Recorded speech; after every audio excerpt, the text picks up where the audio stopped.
people walk through these doors with their hurts, with their baggage, with their sicknesses. If it happened in the Bible, it can happen today. Right. Where people are in the middle of services and Jesus is preaching, Jesus is teaching, and immediately they receive their miracle. Not because anybody had to lay hands on them, not because anybody had to pray for them, but because the presence of the Almighty God was there.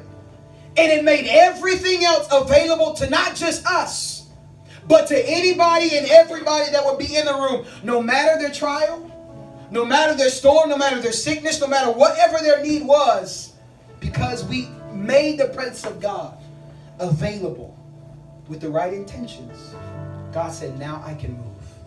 Now I can speak. But not just to you, but to those around you.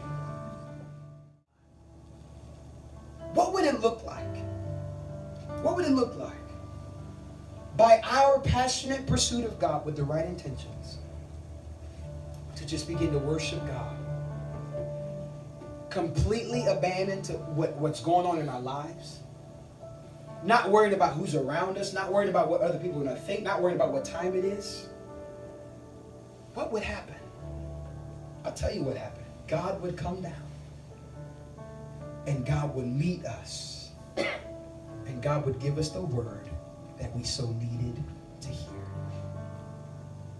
But not only that, God would move on each and every individual around us who may not know as much as we know about the presence of God or the power of God.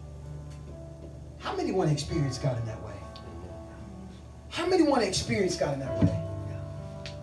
I mean, I could see it right now, a year from now, 2 years from now, walking in our own building, walking into the service, and like you can just feel the presence of God so strong.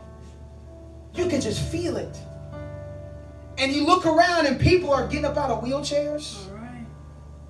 People, happen in the Bible. Yeah.